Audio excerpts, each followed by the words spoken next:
Welcome to Bring Out Your Badass Self, a movement to break your negative thoughts and habits and instead focus on building each other up and encouraging fearless authenticity. Each week, we will get vulnerable and share experiences alongside our guests and audience. Come rediscover your inner badass self. Hi. Morning. You jumping in on your ball quickly. I was like, this is going to drive her nuts, but I forgot something, so I had to quick do it. You guys don't get to see what I get to see. So like Kate's always like moving around like as the music's going dancing. On. And then, sometimes she's like jumping on. She instead of a chair, she has a ball. So I don't know if you guys can sometimes hear the bounciness, the squeaking of the ball. She just loves, not showing up on time, like 5 minutes before, I'm always with the guest as we start. And she's always doing stuff. I don't know. By Friday mornings, I'm very squirrely, I think, Sarah. I'm not sure it's any different any other day. I'm just saying. Oh, gosh. Well, as you guys are coming in, please say hello. I noticed we had a lot of people, especially on LinkedIn, that were signing up today. So hope to hear from all of you today. So let us know as you come in. And so what's going on, Kate? Any special plans this weekend? Yeah. Well, I have to refloor the den. So that is my weekend plan. You are doing that? Yes. I did. Well, I started. Wait, did you finish the bathroom? No. The bathroom we are not going to attempt ourselves. Like, we did have a couple of contractors come in, and one of them was a friend, and he was like, a friend of a friend, and he was like, no, there's no way you guys are going to do this. It's too much. So we're going to bring him in to do that. Okay. Yes. But then you're going to add to the chaos now and redo the den floor while the bathroom still is halfway done. Well, you don't remember, I don't think. So we ripped the bath. The den was our first project. We ripped the flooring out, or the carpeting out. And then it was like a week later, I was taking a bath, and Jenna came home and was like, there's water coming down into the garage. And we were like, what? So we switched gears to the bathroom, left the den just like in shambles. And then, so it's already been shambles, both of them. Yes. So, and then and then we got a handyman in, and he started doing stuff, and then now he's going to jail. So I know. Turned out he was an alcoholic, and he had many DUIs, and so it's a sad situation. Because he's such a nice guy, but alcohol, it's an addiction, and he's had way too many situations, so he's probably going to prison. And we're in touch with him through his wife. So. Oh man. Yeah. Okay. It's a bummer. But so a mess. Like it went from a mess to a mess to a mess. And now we are trying to, as we do, climb ourselves out of that mess. So right. It's this level. It was this level of a mess. Then it went to this. Then it went to this. Yes. Yep. Now we're trying to figure out, okay, how can we solve and make it less of a mess? Yes. And then we'll resolve it. Right. And you toss some stitches on top of that. And oh yeah. Kate calls me, or no, I called her. She's like, yeah, I cut myself. And I'm like, you cut yourself again? And I was thinking her finger, and she's like, nope, cut my leg. And then she told me the story, and I'm like, Kate, do you have a death wish? Seriously. I know. I'll tell a really quick funny story, because I talked to my dad. My dad was in Arizona, and so Jenna just informed him hey, at the ER, guess who cut themselves? And you know, and then so I'm finally connecting with him, I think on Monday or Tuesday. And it was just very, very clear to me that he had been worried because it just seemed very prepared. So he was like, so what I try to do when I'm cutting something is I try to visualize where the knife is going to go after. This is like what I was telling you. I was like, I sort of think about like the consequences. What if I do this? What will happen? I said, and it was very, you know, I was like, right. I know. I get it. But I also like, it just was very funny to me that he was like, I mean, I would want to do that too if it was my kid. Like, okay, clearly there's a skill deficit here and I need to help. But also, you know, I'm 44 years old, gonna be 45 in 4 days. And it's like, you know, do the best you can. I know.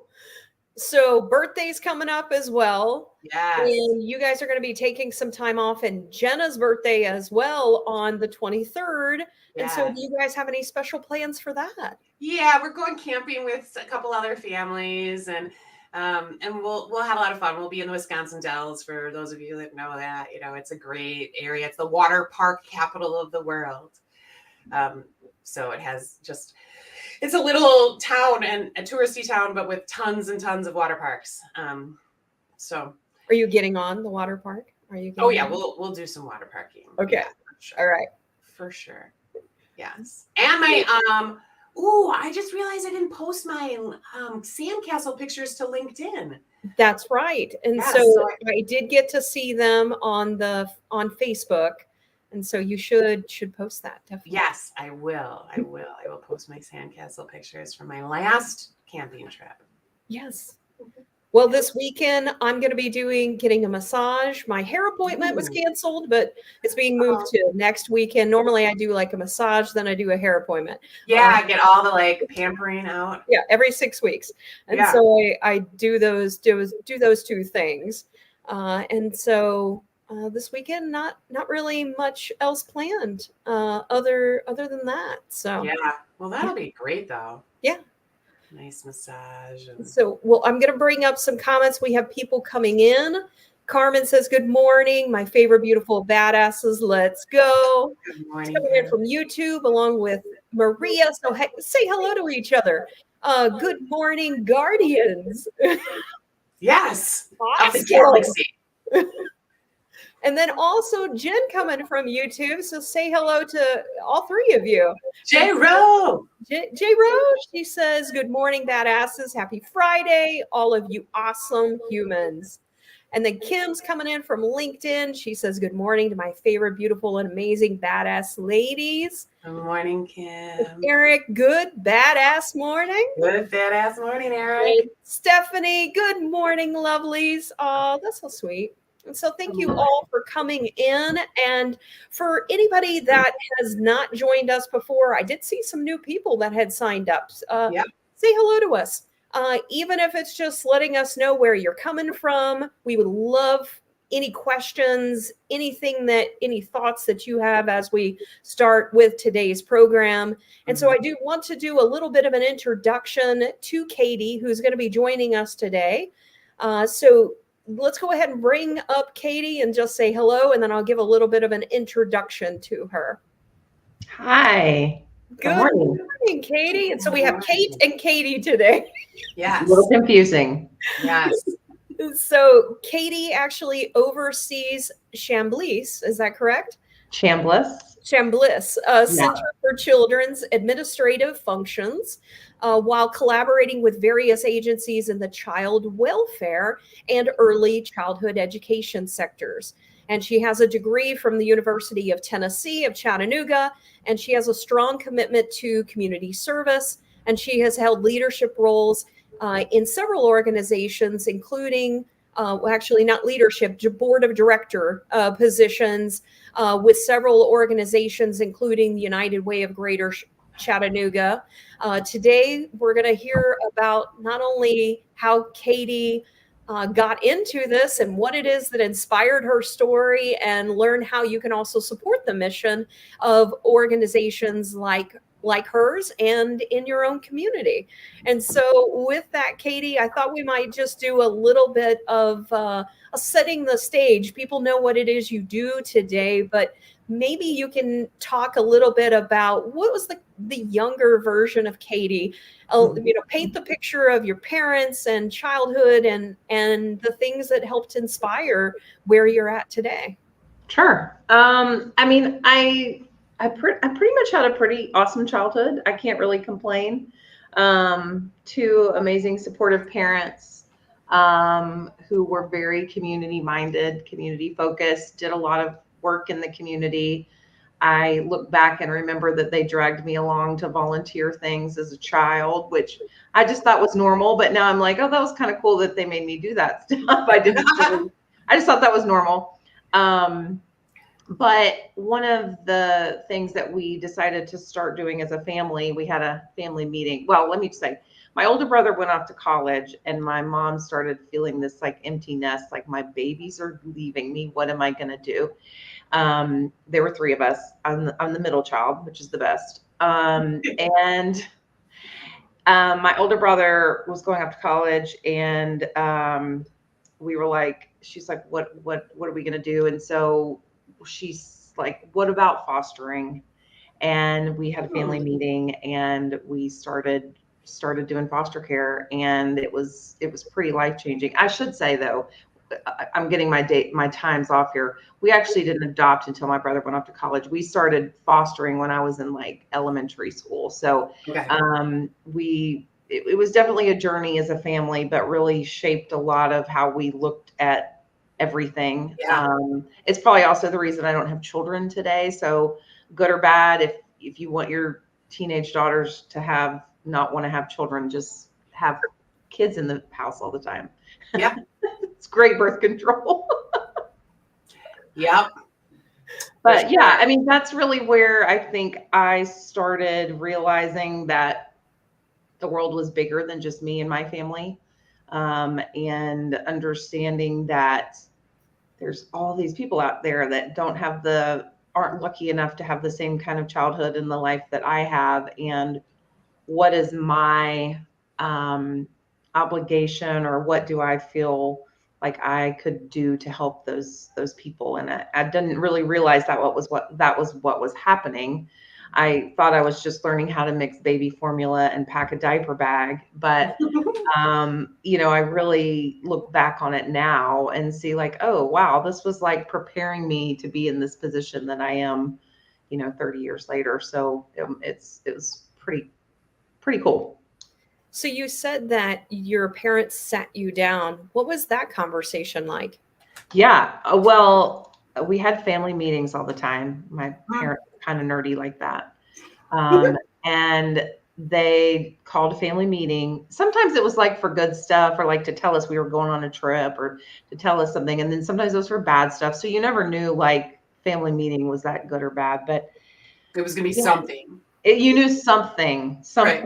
needed to be discussed. And so we crowded in our little den, and they just started talking about how we've thought about doing this foster care thing. And what do you all think? Because we need everybody to be a part of the decision, because it's a family. I mean, it will affect our family. It will affect you kids, whether you want it to or not, bringing other children into the home. So, and we were old enough. I mean, we were elementary school, so we understood that was like, we understood what they were talking about. And we just were like, yeah, why wouldn't we? Of course, we didn't really know what we were saying yes to, but at least we had said yes. So if there was ever a time where we were like, why are you all doing this to us? We couldn't have said. We had no argument against them. So, and the whole family, you have to go through this whole process, and you have to have physicals. And I remember at the time, it was like we had to be tested for AIDS. Like I was like, what? Wait, I don't know how old I was, 10? I'm 10 and you're taking a blood test. I mean, they just do all these things to make sure that you're healthy and, you're not exposing foster kids to anything more than they've already been exposed to. So it was an experience. So everybody agreed, and there we were. And then not too much longer after that, we had infants. So, oh, wow.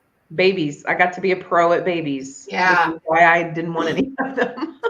Did any of you or your siblings ever change your mind, like in the middle of it? Because we had a kiddo, Brandon, one of our middle kids, he in the middle of our foster journey, he changed his mind entirely. It was like, I am done with this, and we were like, well, the Too seven late. of us aren't, Right. so like, but we never had that, but let me just say, we were doing what I call the easy stuff. We were getting babies directly from the hospital.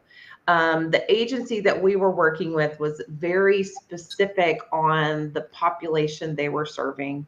And it was mainly teen moms who were wanting to give babies up for adoption because they knew they couldn't take care of them. So we were not typically getting children who'd been removed from, horribly abusive situations. We weren't typically getting older children. And that's really where I'd say the hard stuff really comes in.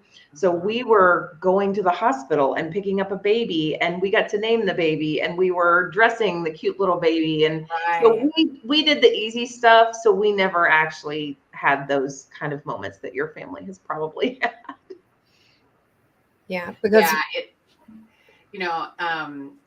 and when you talk about all of the invasiveness, it's just like, it's so prevalent, right? Like, we didn't have to have AIDS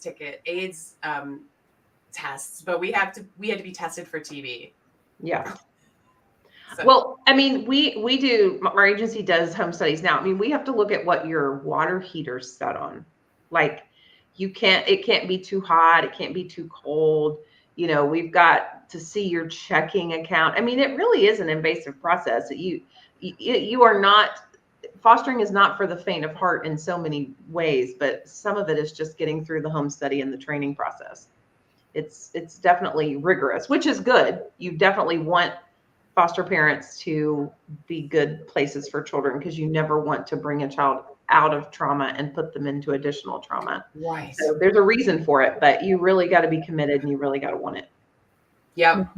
100%. Sorry. I getting fiber installed today, and I don't know how crystal clear I was that they needed to come after 10:30. And of course they're here.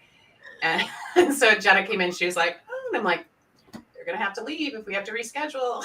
Like, I can't, I don't know how. You can't interrupt your internet connection right now. No.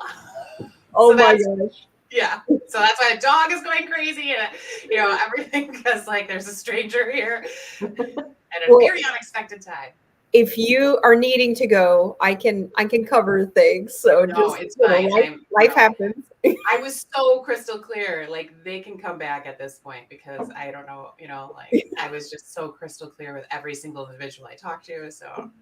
Oh my goodness. Yeah. Well, so Katie, so you had that experience as you were growing up with experiencing, I think in what you had provided us, there was over 50 plus foster children that your parents helped, correct? Yes, we did it for many, many years. And we really, like I said, did that. It was typically, when you get babies into foster care, most of the time there's an adoptive family that wants babies. That's really what everybody wants to sign up for, is a cute little baby. So most of the time, the babies we were getting had adoptive parents who were wanting them, but there's got to be a certain amount of time for parental rights to be terminated and paperwork to happen. And so you don't want to put those babies directly with that potentially adoptive family, because something could fall through and then it just, goes to hell in a handbasket. So you've got to have this like intermediate stopover place, which was us. We were just that foster family that kept those babies until the adoption went through, and sometimes though it didn't go through, sometimes the birth mother changed her mind and they'd go back home. And so we were, a very short term, I guess, kind of a placement, typically around 3 months. Sometimes we had them as long as 7 to 8 months, but just a few months. So that's why over many years, we ended up having over 50 foster children excuse me, we only adopted one of all the 50, which I think is a good adoption rate. A lot of families will have 5 kids and they adopt, or 5 foster kids and they adopt all of them, but we only adopted one. And he's now 31 years old. So I have a little brother, I have an older brother, and now I have had a little brother too. So there's 4 of us now. That's awesome. Aw. And so those experiences as a child, and then also as you get into adulthood and some of the other experiences, if you want to talk about some of your travel and the things that have influenced you from a perspective of the world, and maybe talk a little bit about that. And then let's get into things related to your organization. Sure. Yeah. I mean, I think having the exposure that we had as children to foster children, and just that whole like teenage pregnancy and all those things that, you know, we might not have really had long conversations about, were helpful because we understood that there were people in very different situations than we were in. Yeah. And that we couldn't assume that every child our age had the same kind of parents, had the same kind of home life, had the same anything. And it really, I think, helped me understand that there was more than just my little bubble of people. I think one of the other things that helped with that is that my parents loved to take us on trips, which is probably why my husband and I love to travel now. But I think it really helped us. We did, you know, out west trips and northeast trips and all these different areas. We saw a lot of different things, but we also just saw how different people lived, how other people talked differently than us. You know, not everybody has the Southern accent that we had. And it really expanded our worldview as children to see things outside of our own world, our own cult, our own community, I should say. And so I think all of that has kind of gone together to help me really understand people who maybe don't look like me, or don't live in the same neighborhood I do, or didn't go to the same schools I went to, you know, and it's helped me to see them as human beings, to see them just as different, not necessarily bad different, but good different. And I think that's what helps me work in the arena that I work in, because I work with a lot of people that don't look like me, that don't, you know, just very different and diverse in great ways. And I think I wouldn't necessarily appreciate that as much as I do if I hadn't had a lot of those experiences as a young child. Yeah. Yeah, without a doubt. I think your parents are like, they sound like they really had a solid unit, you know, a solid relationship with you guys, with each other. And, you know, through all of those experiences, you know, you were made to be someone that wanted to help, right? Mm-hmm. You know, like that was kind of how your molding was, right? Yeah. Well, and if you're have y'all ever talked about Enneagrams or do any Enneagram stuff? We just kind of started talking about Okay. do like the human design and Mm-hmm. Myers-Briggs, and we've talked about all sorts of different things like that. So I'm an Enneagram 1, if you want to look into that, but I have a very strong 2 wing, which is the helper. And so it's also like my love language and all those things is like service. And so I think it was perfect that all of that happened in my childhood, combined with the fact that I love to help and serve, is really put me in this role, because that's what I feel like I'm doing, is being able to help people every day. And that's what makes me want to come to work every day, because going to work in a job where you don't feel like you're making a difference isn't that great. Before I worked here, I've been here 19 years, but before I worked here, I worked at UTC, which was great. And I love the people I work with. But at the end of the day, I didn't really feel like I was doing anything to help anybody or to change the world in any way. And if my job went away, like, nobody died, the world didn't end. In fact, nothing bad would have actually happened. So right. I kind of had this like, oh my gosh, is this really what I want to do? No, I want to do something that I feel like I'm doing something to help people. And at the end of the day, as cheesy as it sounds, make the world a better place. Not that I want to like go out and create world peace, but like in whatever little piece I could, do something that helps people. And I think that's why I ended up here so long ago, so many years. Well, tell people a little bit about what your organization does, just to give them a little bit of an idea of the different areas that you impact in the community. Yeah, so Chambliss Center for Children is a local nonprofit. So we're just here in Chattanooga, Tennessee, and we work in two main arenas. One is in foster care and within our child welfare system. So we work with the Department of Children's Services. We recruit and train foster families. We facilitate adoptions. We also have kind of a post-18 program. We call it transitional living, but for youth who age out of foster care. A lot of kids age out of foster care and end up on the streets. A disproportionate percentage of the incarcerated population, the gang population, and the homeless population are all kids who have aged out of foster care. And if you think about it, if your family wasn't really great before you turned 18, they don't really suddenly turn great when you turn 18.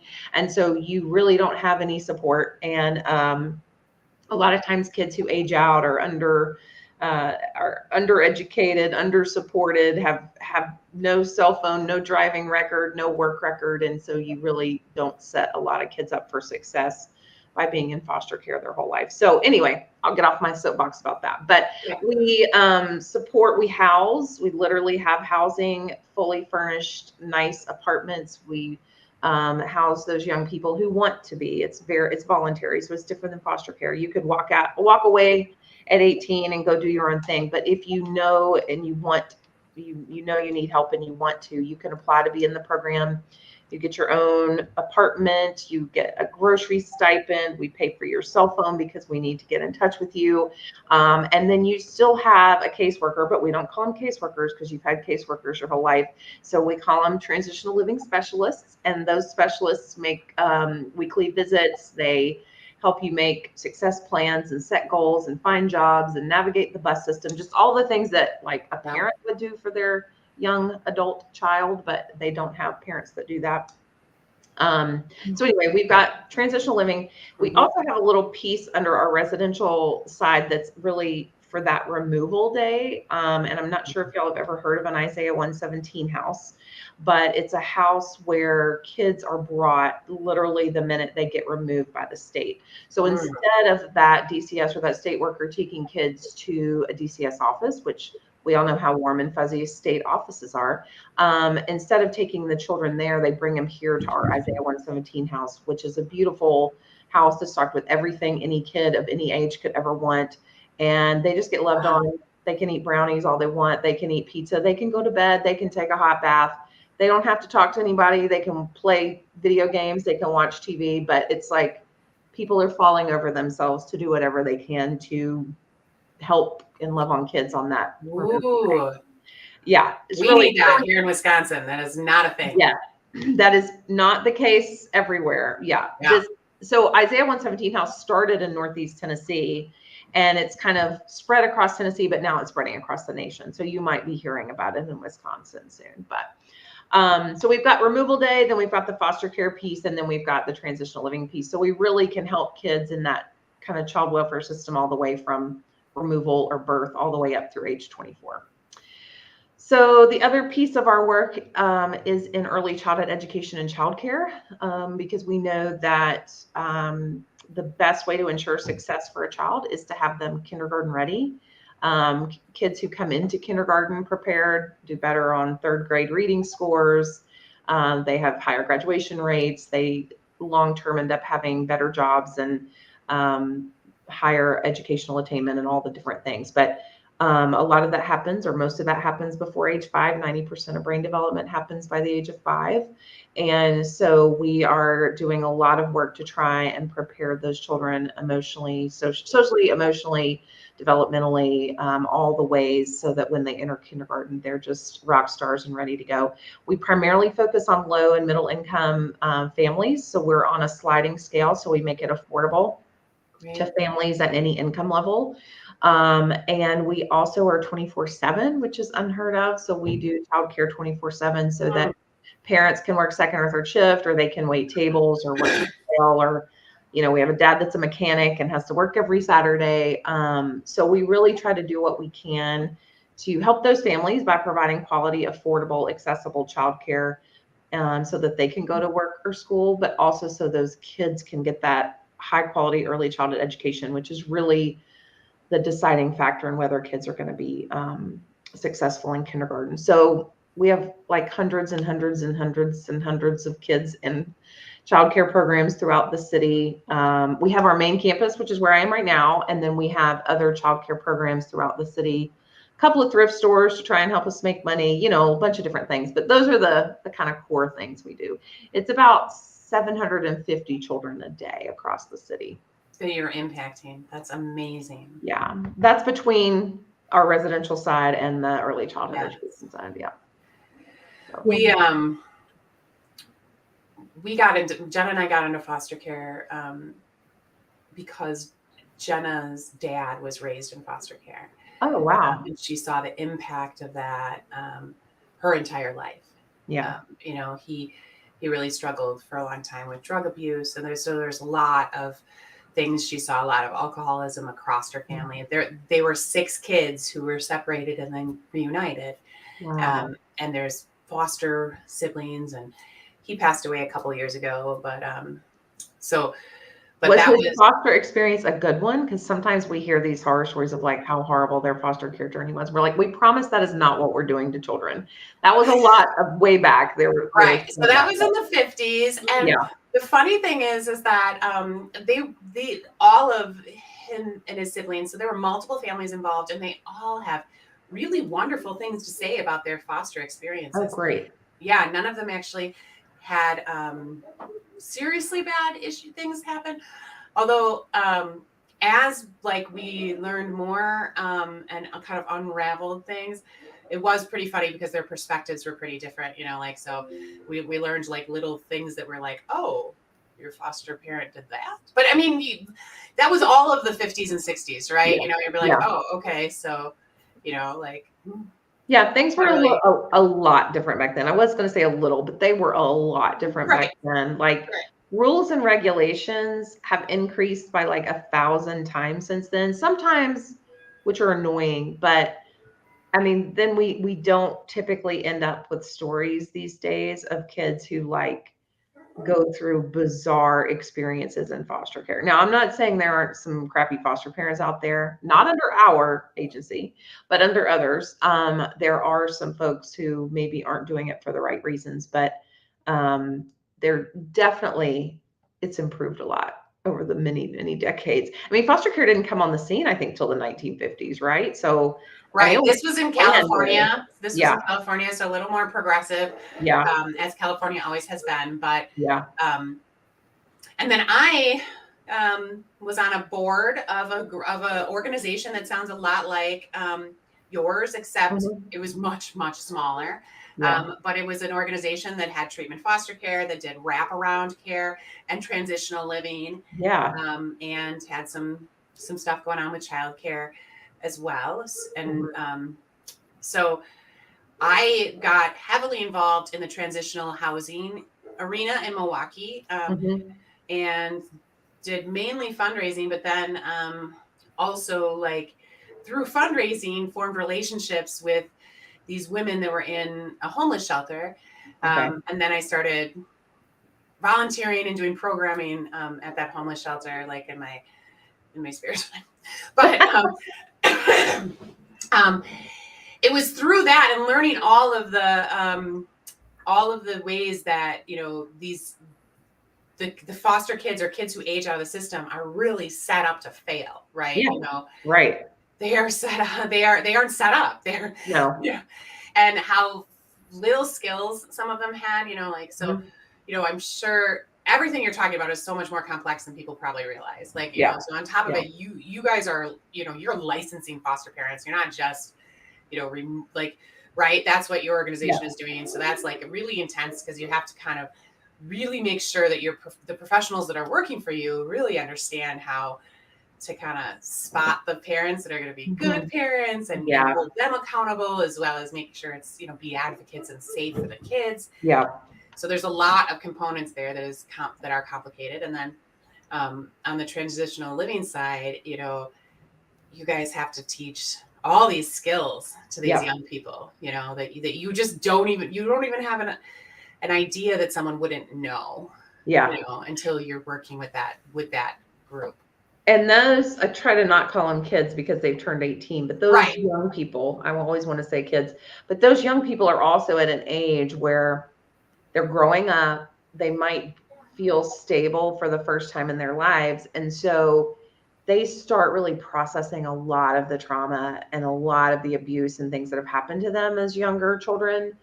And so not only are we trying to help them kind of get a job and, figure out school and where, all that sort of thing, but they're also just trying to figure out who they are. They're trying to figure out what defines them. They're trying to figure out what did my mom really feel about me, just like all of those really hard, deep things that eventually they have to do.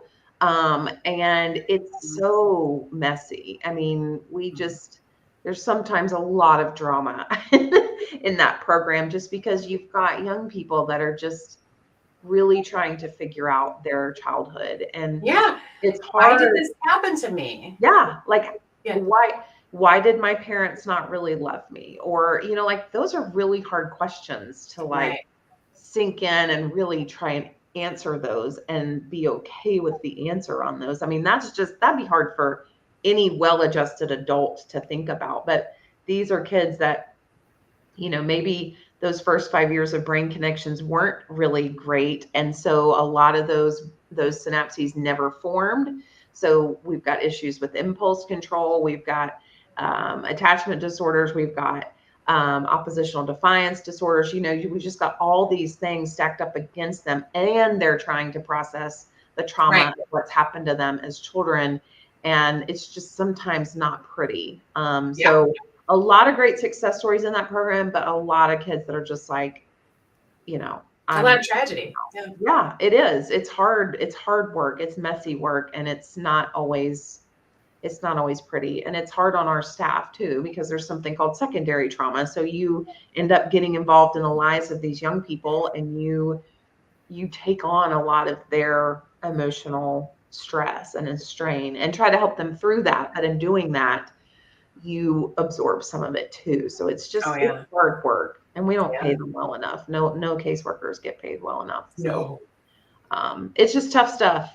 So I want to ask, so when people think about these types of services and the things that you guys are doing, for me, it is critical that we're doing these types of things, because we are helping to set people up for success and overcoming the trauma and the different things that people have done. So then they can be individuals that are finding themselves in society and adding to society versus becoming more the statistic of where they came from. What is it that you guys do as far as how do you get funding? Where do where does that different funding come from, and can we do as an audience to help with that type of effort as well? Well, the short answer is funding comes from 100 different places. I mean, there's nobody that comes in and was like, here, do all the things you need to do and don't worry about it. No. I wish that were the case. If anybody knows of that place, funder, whatever, let me know. So basically, as a nonprofit, we piece together funding from different sources. There are state funding sources for some things, but usually the state reimbursement on things doesn't cover our full cost. And so we do have, some people are like, oh, they're funded by the state. Well, yes, the state gives us some money, but we have to raise over $1 million a year beyond that from private donors just to keep our doors open and pay our staff and keep the lights on. So Right. there are, but there's other reimbursement places we do reimbursements. There's other earned income streams. We have like the thrift stores I told you. We really, anything is on the table. Maybe not like corruption or drug dealing, but anything else is Nothing illegal. Anything legal. Thank you. Anything legal is on the table. We're supported by our local United Ways. Our local city government gives us some funding every year. So we tell our story to as many people as we can. And we're lucky because we've been in this community for 152 years. So unlike some other nonprofits, we have a long history of support in the community. We started as an orphanage. And so we've got families that have been supporting us since 1872, literally. Wow. So we're really lucky as an organization that that people for the most part know what we do. Sometimes we do too many different things and people don't totally understand it, but for the most part, people know what we do and they support our work. But honestly, it's a struggle every year. It's probably what keeps me up the most at night is like figuring out how we don't run a deficit. Like I don't want to make money. I just don't want to lose money, but we lose money every year. So it's just that even in our early childhood program, the cost of providing a high quality service is much higher than any sort of reimbursement, anything our parents pay us. I mean, our parents are paying us 25% of our costs in the child care program. And that's not because we just want to be nice. It's because we're serving families that can't afford to pay us any more than that. I mean, we're still, our average fee is around $75 a week, which doesn't sound like a whole lot to a lot of people, but $75 a week sometimes is a quarter of or a half of somebody's paycheck if you're waiting tables. And so, we really, if we want to continue serving the kind of families that we're serving, we can't raise those rates. We can't continue to just cover our deficit that way. So we have to be really creative. We have to ask a lot of people for help. And we have to figure out, what kind of partnerships we can form that can help us financially. So, there's not one easy way of how we get funding. It's just all the ways. Yeah. And that's the nonprofit struggle in general. And it's so frustrating. And for our audience, if you are in your local community, there's got to be an organization similar to what Katie's is. And there's big ones that are well known that have been running forever, and then there's small ones, and they're all struggling. Yeah, you're all struggling. Yeah, to get a hold of their share of that very limited wallet to do the work that is very much needed. But nobody's funding. It's kind of the story of Middle America, right? It's where we're all at, but But and there's wonderful. It's wonderful in some ways that we do have the United Way and that there are access to some of these bigger things, but it's also a shame that it has to be such a struggle. That a nonprofit that's doing great work like you guys also have to employ people that continuously go out and try to find money. You can't just be the caring, nurturing service providers. Right. You also have to fight the fight that, And it changes every year. That's the other thing, right? We might have it figured out one year, but then something changes and the state's not going to fund this anymore, or this foundation's not going to fund that anymore. And so it's like, you never figure it out. Like you never get to this point where you're like, all right, we got this. We're sitting pretty. I mean, every dollar we get is fragile. I'll say. Yeah. It's fickle. Like we could have a donor who gives us $100,000 this year, and next year they decide they're going to give it to a different nonprofit, which is awesome. I'm not, but like nothing is guaranteed. It's not consistent. It's nothing is guaranteed, and we are almost at the mercy of so many people, whether that be individuals or government entities or other organizations. And so, it's the constant it's the constant puzzle that we have to fit together every year, but the puzzle changes every year. So it's not like you're putting the same puzzle together. It's a totally different puzzle. So it's hard, but we know that it's worth it. And I think that's why we do it. I mean, I think that everybody here, everybody who works here is not here because we're all trying to make a bunch of money, or we're all here because we want to be doing what we're doing. We see the need. We know that if we weren't doing this, that these kids wouldn't be getting the services and the support and the programs. And so we continue doing what we're doing for that, which some days we have to remind ourselves of. But I think, that's why people like us, I mean, we're not the only ones, but people who work in nonprofits continue to do it. Yeah, right. I have a passion around, and I don't know what to do about it, and I haven't done anything, but I really dislike that as a society, we have all determined that humans are adults at 18. Especially now that we've learned that our brains are not done developing until 24 or 25. Yeah. So it's like, it's so absurd to me. Yeah. That like so much is not done yet, right? And then everybody has all these responsibilities at that age.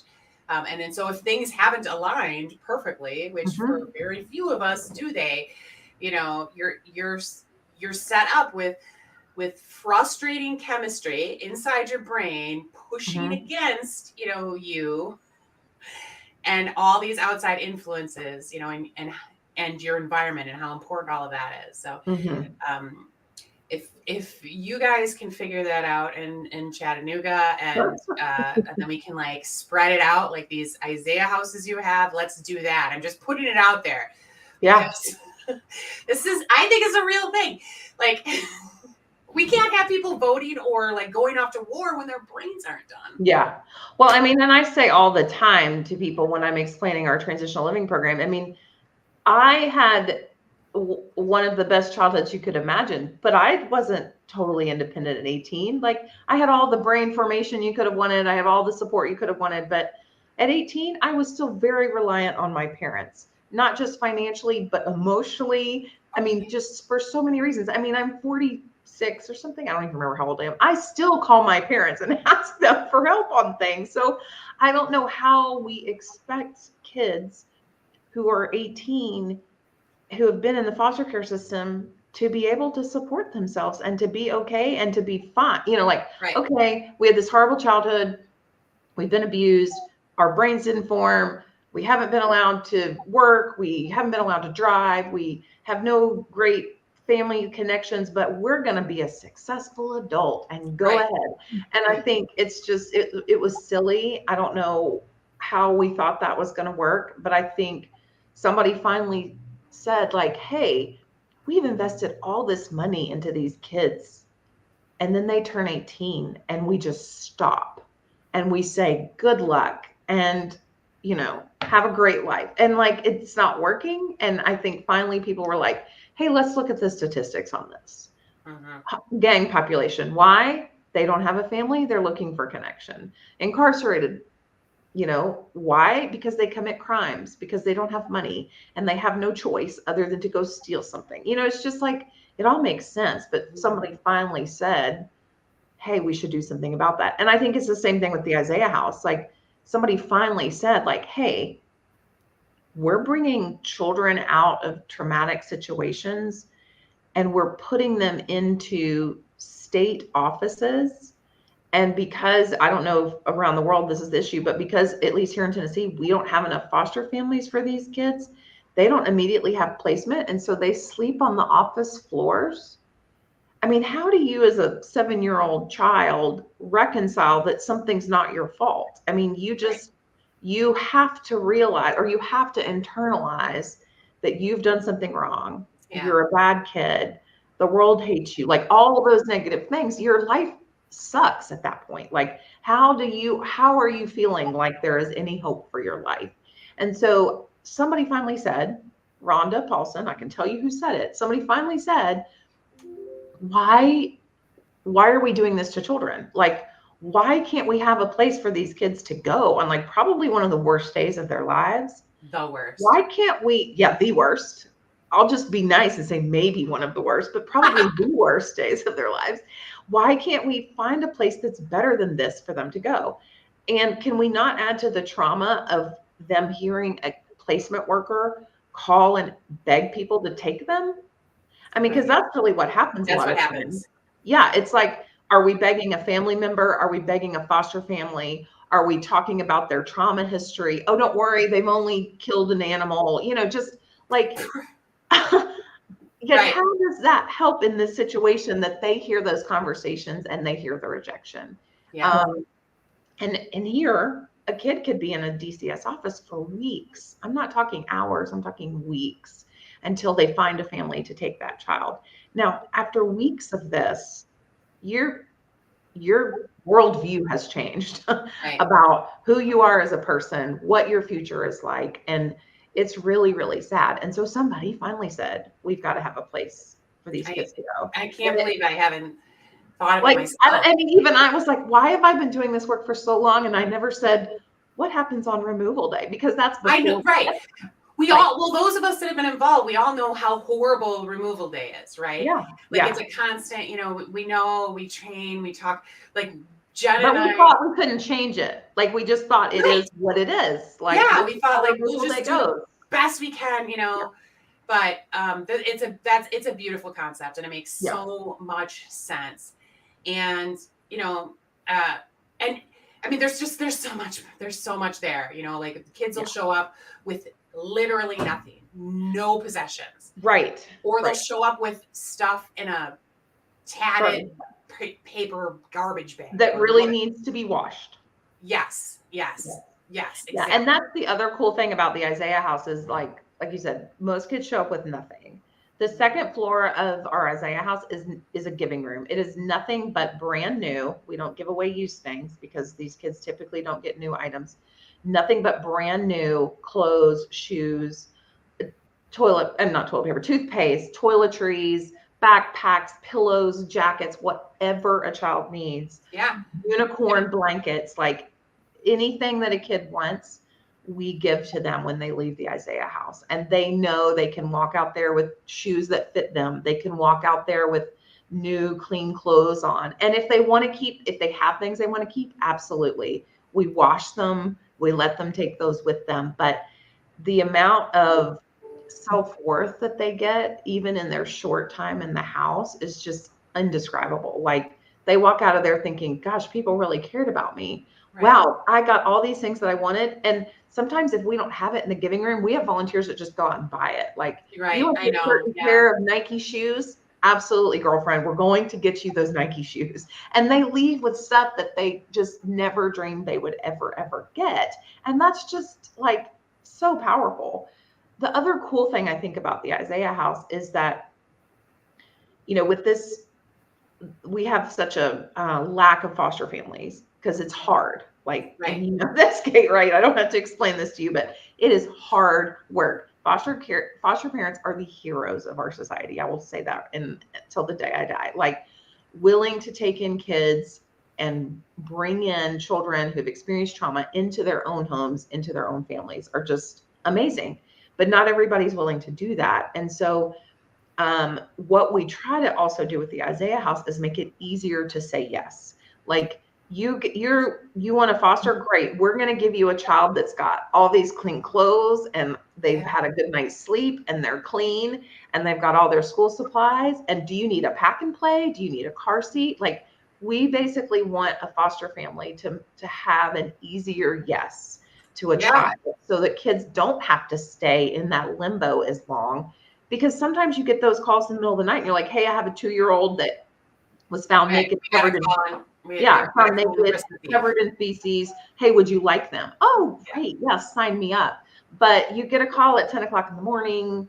There's a child that's been at the Isaiah house. They've had a good night's sleep. They've got clean clothes. It's a whole lot easier to say yes to that child. And that's the other piece of it, is that we're hoping to help affect the foster care system in such a way that we don't have the lack of foster families willing to take children that we have. Wow. I think that just, I don't know, for me, just some of the things that you said, it's the not knowing, the real Mm-hmm. things that happen. And it sounds like such a beautiful thing that you guys are doing with that transitional day. That, I mean, I can imagine just, I was imagining myself as that child, and just the love Mm-hmm. Yeah. that they have to feel. I do have a question, for the 18 to 24-year-olds. Do you also have organizations that you're connecting them with, as far as potential jobs? Organizations that are willing to help mentor people between 18 and 24 to help them in society? Yeah, so we're lucky in that we're large enough that we sometimes employ our own kids. So Yes. we've got thrift stores. So we have several involved in our thrifts, employed at our thrift stores. And because there are employees, they understand, like the managers and the employees there have a better understanding of like the struggles that these kids might The have, and risks, not yeah. understanding job workplace expectations. We also have our child care center. So we've got several of our young women who work in our child care program. But beyond that, our transitional living staff do have some relationships formed in the community with different organizations, or different companies, I should say. Most of them aren't nonprofits, but different companies who have said, yeah, we understand, we know who you're serving, and we're willing to work with you on that. So we do have some kids in those kind of situations. And then we have some that are like, hey, I just want to work at the Walgreens down the street. Like they Right. just, they want to have some like really baseline, let me just get some job experience. So it's really all over the place. And some of our young people are in school full time. So some of them may only have, if any job, may just be working a few hours a week. So Right. we try to balance that. Luckily, they have the choice to either be working or in school. It used to be the state said you had to be in school, which is really a struggle because a lot of our young people were like, I'm done after high school. So we are lucky that we can help. And it can be a trade school too. I mean, it can be, we've had kids in welding school and massage therapy school and truck driving school and all the things. And, the more we can help those young people find a trade that inspires them and that they are happy with, those are great too. So it's really across the board. We really tailor it to that young person and figure out what's going to be best for them, and what are they going to succeed in, because we want them to succeed in whatever it is. Yeah. And Those type of people that help you, in those different capacities, are all of them paid? Do you have volunteers? What does that look like as far as the people that work with you? All our staff are paid. We have volunteers, but we don't use a lot of volunteers for things like working with children. There are a lot of regulations around who can work with kids, and what kind of trainings you've had, and what kind of ongoing checks. education, and all same with foster parents. So our staff, everybody who's actually working directly with children, at least in our residential program, so that includes our foster care and our transitional living, are all paid staff. Now, the one place we can use volunteers who interact with children is in the Isaiah House. So the Isaiah House model is really cool because there's really only a few paid staff, and everybody else in the house is a volunteer. But those volunteers have been background checked. They've gone through trauma-informed care training. They have gone through what's called red door culture training, which is like, this is how we treat children here. Like, we're not the disciplinarians. We are the fun aunt and uncle. We are loving on these kids, and we let the state, DCS, be the one who says, no, that child can't do that, or no, you can't eat 4 pizzas, whatever it is. And so once those volunteers go through what we call caregiver training, then they are on the list and able to be in the house with kids. And it's really cool. So what happens is, once you're a caregiver, you've been approved, you get put on a list, and you get a text anytime a child is coming to the house. So I'm on the list because I've obviously been approved. And so I'll get a text and say, hey, we just heard there's a 10-year-old little boy who's just gotten removed. He's coming to the house. Is anybody available? And sometimes we'll get follow-ups like, hey, this is the next day. Hey, the 10-year-old boy's been here. He really loves XYZ. Does anybody want to come and do this with him? Or, so-and-so really loves cooking. Does anybody want to come by tonight and help, make homemade pizzas for dinner or something like that? So, it's really cool because you can figure out like what this kid likes, and the volunteers who are into that can come. And so it's a really neat concept. And a lot of times the same volunteers want to come back as, if that kid's there for an extended amount of time, if they're there for a couple of weeks, the same volunteers want to come back and see them and hang out with them. And so that's really, it's been cool because we finally have a place where we can kind of plug volunteers into the whole system when before we couldn't. Now we use a ton of volunteers in the early childhood education program because you can never have enough hands on 3-year-olds. So, you can be a 1-to-1 ratio in a 3-year-old room and it can still be crazy. So we use a lot of volunteers for that sort of thing. We also use a ton of volunteers for like work projects, like campus maintenance. We have 17 acres and 90,000 square feet. And so, all the spreading mulch, trimming bushes, painting rooms, all of that, most of that work is done by volunteers. So we use volunteers in a lot of different ways, but hands-on with kids, it would either be in the early childhood program or at the Isaiah House.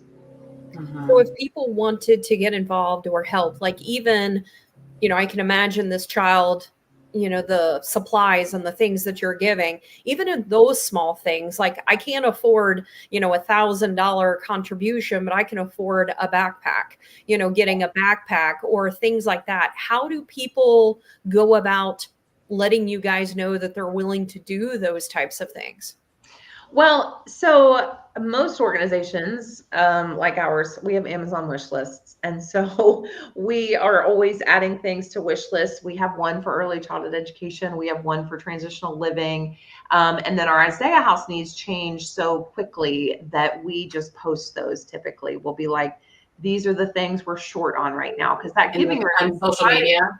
What now? Like post on social media? Yes, I'm sorry. Post on social media. So our giving room, we try to keep stocked, but when we start running low on certain things, they'll make a post and say, hey, we really need like sweatpants for, men's sizes, this to this, or whatever it is. And so those are, like I said, constantly changing. But there are some standard things we know we always need, and those are posted as well. So it really just depends, but we've got things on Amazon wish lists that are under $20, and we've got things on the Amazon wish list that are over $1,000. So, we rely on people around the country to send us things. It's always great when an Amazon box shows up and we were like, oh, it's something off our wish list. What's it going to be? It might be a car seat or, just never know. But it's all those things are things we have to keep doing what we're doing. So, yeah. If anyone, so for our audience, unfortunately, there are not these Isaiah houses all over the country yet. Right. Yet. But until then, if you do get into fostering or anyone that gets into fostering, there sometimes isn't enough direction on what to do on that day when a kiddo arrives at your house. Mm-hmm. I'm sure that you guys even deal with this in the Isaiah house, although you're able to provide some training to those that are interacting. But I mean, it's a very overwhelming process. It's probably, I was starting to tear up when you were talking about it, because I was actually picturing some of the kids that have arrived in my home. Yeah. And I bet that going into a room to see all these things would be incredibly overwhelming for them. What we try to do when a new kiddo shows up is we focus on really small choices and give them control over really small things, but they're so meaningful, so we try, if timing works out, to go to the store, and just a one-on-one, one mom will take the kiddo to the store and we'll go to the toothbrush aisle, and we'll just spend some time talking about toothbrushes. Which one do you want? Do you want one that has a battery and moves? Do you want, and just that choice alone is often huge for them. They're like, you mean I can get anyone you want? Like, yeah. can I get that? Yeah, you can get that one, but it's $7. You can get it. Mm-hmm. Like, and that's a huge thing, and then we go step from step, okay, now toothpaste. What? I can pick the toothpaste? Yes. And so I can't, it's just, I think you guys are doing amazing, amazing work. And I really want to see this Isaiah house take off because, just like you, Katie, I can't believe I haven't even thought of it myself. I can't believe more people aren't doing it, but it's such a good idea because that transition, that transition, that worst day of their life has so much opportunity for improvement. Yeah, that's a nice way to phrase it. Has a lot of opportunity for improvement. But I think you're right about the things that they get in the Isaiah house. Like, it seems crazy to think that like a kid would be excited about a water bottle, but like I was over there and there was a 16-year-old girl who probably was functioning at like an 8-year-old developmental level. In fact, she had me read her Llama Llama Red Pajama to go to sleep that night. But she knew she was going to go to school the next day and she didn't have a water bottle for gym. And once she realized like we had all this stuff upstairs, she was like, do you think there's a water bottle up there? Because I don't have a water bottle for gym and it's really hot. And so we went up there and found her this like, pretty standard, but pink clear water bottle, brought it down. And you would have thought I had just like given her a new puppy or something. Like, she teared up. She was like, this is so amazing. And just anytime we can give these kids something to say like, you're valuable, somebody cares about you, we want you to have exactly what you want. And those things, it speaks so much into those kids. It just into their self-worth, into their self-esteem, just to know that somebody felt like they were worth that. And I can't tell you how many birthday parties we end up having in the Isaiah house. Because one, a lot of these kids are getting removed close to their birthday. I don't know what it is, if there's like stress and trauma around that. But like we had one kid who came in, but it was like a week after his birthday. And he said to us, yeah, my sister's birthday was this, we just had my sister's birthday and she had a party. My birthday was 2 weeks ago. Oh, did you have a party? No, my parents don't throw me birthday parties. So this was a situation where like one child was singled out and he was literally being starved. He weighed 37 pounds and he was 8 years old. And so he was the brunt of all the abuse. He was the neglected one. The other kids were celebrated and he wasn't. And so we said, oh, you didn't have a birthday party? No. And so how about we have a birthday party for you tonight? And he's like, really? You're like, yeah, what do you want? What do you want to eat? What do you want to, presents? And so the volunteers just went crazy behind the scenes, like, okay, he wants to make tacos. So we got to go get the meat but like got him all these things that he wanted. In fact, it was crazy because when we were setting up the house, somehow the wires got crossed and we got 2 Nintendo Switches. Like somebody bought one and then before it was off the registry, or I don't know exactly what happened, but we had one in the house, but then we had an extra one up in the giving room. And he said, I really love a Nintendo Switch. And we were like, okay, obviously God wanted him to have that Nintendo Switch because we were like, guess what? We have an extra. So we just put it in a bag for him. And when he opened that thing, he was like, what? Right. Like, this is crazy that like a few hours earlier, I told you I wanted something and now it's here in a gift bag for me. I mean, just like, it's just so cool to be a part of that and to be like, in some ways, this is just so easy to do these things for these kids, but that kid is going to remember that birthday for the rest of their lives, like the day they open the Nintendo Switch. And maybe they won't remember that day as the day I got removed. They probably will, but they're going to remember the day they got removed also as the day they got a Nintendo Switch and had their first birthday party ever at age 8. And so like, why wouldn't we do that kind of stuff? Like, it's doable. It's easy. People want to help. People want to do it. So yeah, we should have them all over the world. I will say, just caveat, Isaiah 117 has put a moratorium on expansion right now because they have blown up.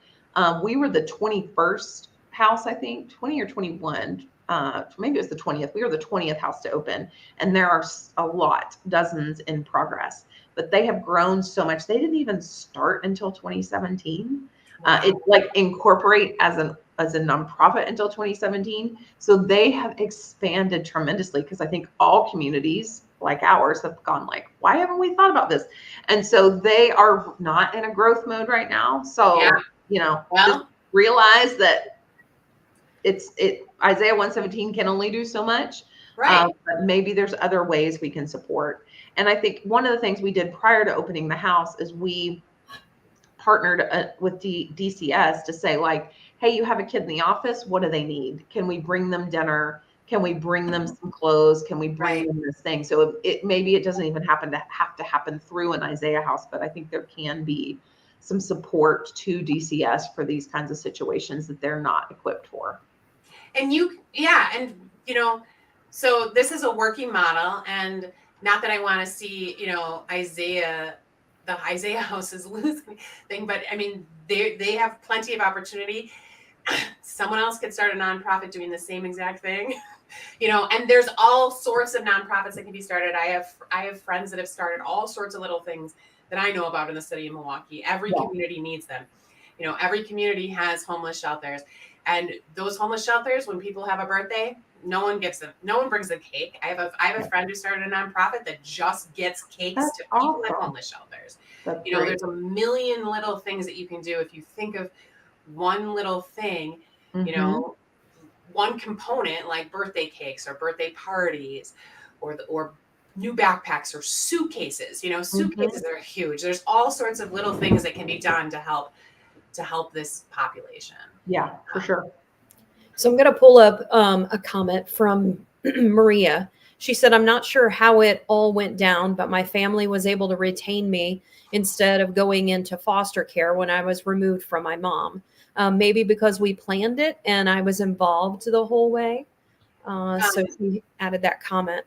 Yeah, Maria, maybe it was kinship care, like someone else in your, if that's what you mean by family, like in your, relation that was, usually that's what foster cares, that's what happens first, is they talk, if the mom or dad are able to work with the workers, that's the first thing they do is say, like, is there anyone, that you're related to that could, have the kids for a while we help you through this, or, so that, and you could have very well been involved too. Yeah. The whole way.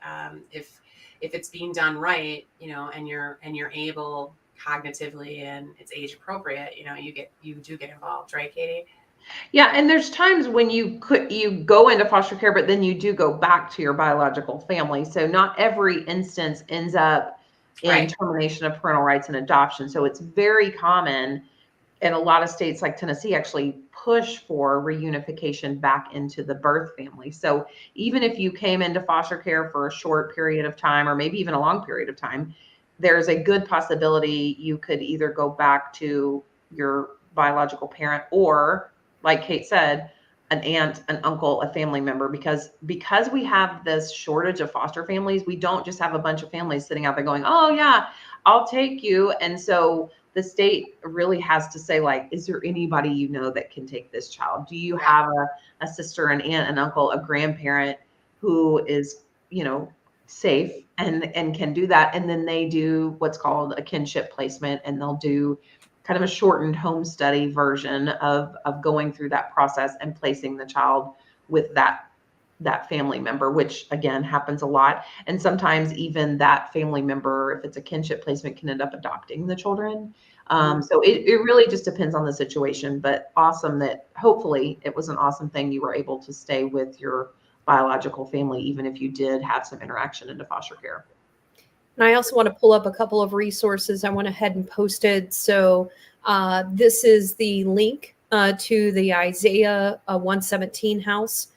So that I noticed had some donation requests on that. So if that is something that you are interested in, follow their page. I went ahead and just grabbed the Facebook one. There was another one. I want to say it was maybe Instagram or a different one. But you can simply go to the Chambliss Is that correct? Chambliss? Chambliss. Don't make it French or anything. Just I say know, it I'm trying to make it French. Yeah, Don't you've got it in your head stuck like that. Chambliss. Chambliss. Yeah, there Chambliss you go. Center for children. And so you can go there and then find other links and things like that. Is there any other place on your website that people should also pay attention to? I did notice there was a donate link as well.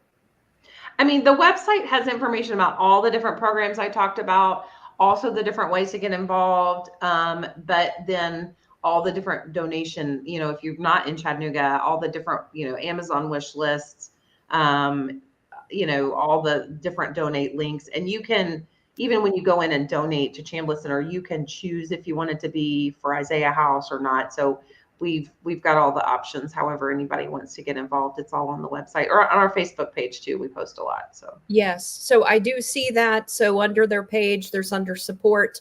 There are some options there to donate or to volunteer or wish list or thrift stores.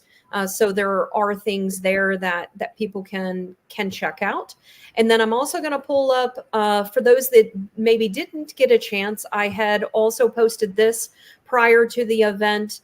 So if you wanted to find out or discover a little bit more about what it's like related to a child being removed. This was a video that Katie had sent us. She said there's also two other ones. Yes, there's this is removed part 1, but there's a 2 and a 3. But if you only watch one, watch number 1. But if you get really into it, you can go watch the rest. Kate, have you seen that one before?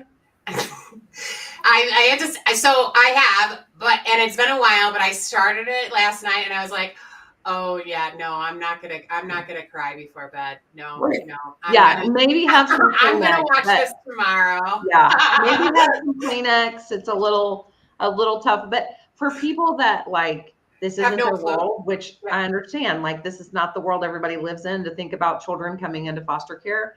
It just really helps you understand, like, this is happening in your own city. Like, you can live in an amazing community, but there are children who are being abused and brought into foster care every day. And so it's not something we really want to think about because it's horrific. And we don't want to think that there are kids down the street from us who might be experiencing situations like the girl in that removed video, but it's there, and it's tough, but I think we are better when we acknowledge it and figure out how we want to react to it, whatever that may look like. Not like I said, not everybody's gonna be a foster parent.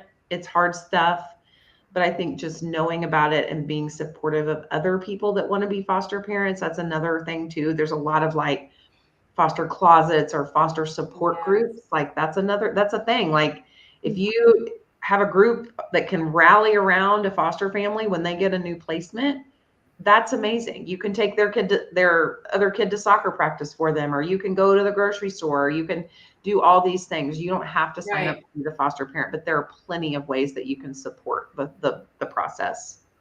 I know some beautiful church groups, church communities that do that. Yes, there are all kinds. I mean, we have some great churches here that like their goal is to get a certain number of families in their church fostering, and then everyone else they want supporting one of those families. And it just so happens that in our area, we have almost exactly the same number of churches as we do children in foster care. And so if every single church found one family and supported them, we would have every child placed in our area. And I think that's a pretty good call to action, to say, just find one person in your church and everybody else can support them. And we will, I won't say solve the problem, because we still have kids in foster care, but we will solve the problem of not having placements for children. Yeah. And no matter what the faith is, or religion, right? Absolutely. It's one solid place to find a group of people who have common values, right? Yeah. So you could do that in any, a community center could be the same type of thing. But I think I wanted to quick pull up Maria's other comment, Sarah, because I just think it's hilarious. Like, She says that makes me feel really good about making it to age 5 before we did a tablet when we were talking about brain development. And I'm amazed that you made it to age 5, Maria. That's really impressive. Right? I don't think, I mean, I'm not an expert in screen time and child development, but I don't think limited screen time before age 5 is a bad thing. I think when you get into extended periods of time on the screen, then the brain does have problems developing. Right. But no shame to the mom that has to just give their child a tablet so they can get through dinner. That's not an issue. I think the problem just becomes in the amount of time. But making it to age 5 without a tablet, I'm really impressed. I am too, Maria. You celebrate that for a long time. Yeah.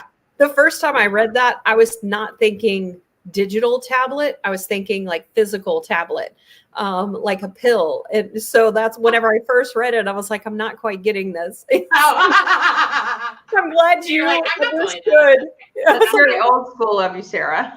I know. Right. Oh my gosh. So, well, I just want to thank you for coming today and sharing all of the things that you've shared. I really love the concept of the last thing that you really talked about, of if we try to think of this as tackle it, the one thing that you can do. So like the church can identify a person, that wants to be the foster parents, then everyone else is supporting them. When we think about life and the challenges that we're dealing with in anything in society, if we really break it down in that way and think about the things that people can do and how it is we can support the people that are willing to do it. So you guys are willing to take on this big, I would consider it a bigger challenge, but then with each of those things, we're breaking it down. Then we find, a church, then we find a family, then we have people that are supporting the family. It becomes much more manageable and people don't become so overwhelmed like, oh, there's nothing I can do. Me giving a backpack or me doing this or that, is that really helping? I think what you illustrated today is that it does make a difference. Even just one simple gift for a child, that it means the world to them to feel loved in the worst moment of their life, can mean something to them, and you can make that impact. So if we take that away and understand we can make an impact with one simple task or one simple thing that we can challenge all of ourselves with, we can make a bigger difference in the collective. We see the ripple effects. Absolutely. I mean, that's honestly how I get through the day. It's like, I don't want to make it sound that bad, but like, thinking about like my job and the need and kids, it's like, you have to think about it like as, let's just help this one kid, and then do that, and then let's just help this next kid. And I don't know if you're familiar with the old story about the starfish, all the starfish on the beach, and they walk up and it's like, how are we going to get all these starfish back in the ocean? And the kid starts throwing them, and it's like, at least I mattered to that one, and I think that's what we have to remind ourselves in doing this work is we are working within a messy, broken child welfare system. So I won't even go into that. And it is horrific a lot of days, but you know what? Today we helped that child. And if we hadn't been here to do that, this kid would not be where they are today. And that's a lot of what we have to think about in our work and in our strategic planning and in just keeping up the morale and the excitement for what we do, is breaking it down into those small pieces, because it's a lot. There's a lot of kids, there's a lot of need. But just like people helping us, we also see it in kind of that smaller piece. And I say all the time, like, how do you eat an elephant? It's one bite at a time. And we might not eat the whole elephant right now, but let's just take a bite and let's just figure out what we're going to do next. What's the next best thing? Right. What can we do? What small part can we play? And then it keeps us from getting overwhelmed, because if you really sit down and think about it, it can get overwhelming. Yeah. And there's, and you can follow calls to action, in your local community by donating. But don't forget that you can just do something. You can just, like Jenna and I, when we moved to West Bend, which is, a community outside of Milwaukee, but far enough away that it's not Milwaukee.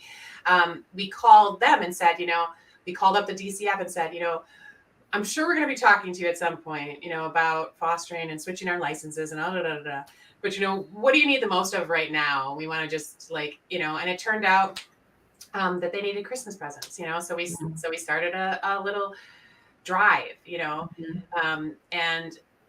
but you can literally, you can call up any nonprofit or Department of Children and Families and just ask what they need, and they'll tell you, and you can go get it, and you can know, like, for 100% certain that you impacted someone. It's not a random gift tree thing where you buy something, you still feel good about it. You can think of like, oh, some 7-year-old is looking at that puzzle, but like this is really, like, oftentimes you get unique opportunities. Like, yes, we have a child who has this specific need, and if you could help, that would be great. And then you help, and then you are able to kind of get some follow up and understand, like, that you literally made a difference. You may not get to meet and hug the child, but you can at least, like, know that you made a real difference in their moment.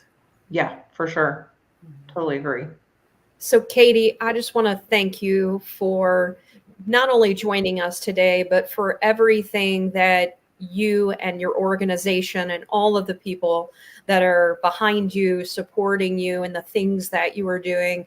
I think that this is a thankless job in a lot of ways, that a lot of times people appreciate but don't really take the time to really understand all of the things that are being done to be able to help kids and to be able to be successful and to overcome the challenges that they have been dealt in life, and to also be aware of, as they continue to grow into adults, being kind to people, because you never know what situation they came from. It's just a good reminder of that you just don't know. And we tell people, pull yourself up by your bootstraps and all of these types of phrases, which aren't helpful. Especially if you don't have boots. Exactly. Let alone the straps. Exactly. Right. And so I think it helps with perspective and understanding, and giving people a different perspective on the challenges that the kids that go through foster care and go through things like this, what it is they're really experiencing, and then also helping us to know how we can actually help. Telling them to just do better or, do hard work is not the effective way. We can show them love. We can show them kindness. We can help them in other ways to be able to show that they're valued in life and as humans. So I just want to thank all of the people behind you and you guys for what it is that you do. Kate, thank you for what it is that you do as a foster parent, and also your involvement in this. And I want to just, encourage people to also just post if you took the time to do something based on today's conversation. We'd love to hear about it. Let us know how it is that you're giving back. So again, thank you to everyone that has joined us and for your interaction. And I posted some of those things on the different sites. So please take time to donate and to help organizations like this, even if it's not this one that's local to you. Yes. Sure. It takes a village, and we need everybody. And there's somebody in your community that's probably doing some great work too. So find them and support them. Amen. Perfect. Thank you guys. Have a great day.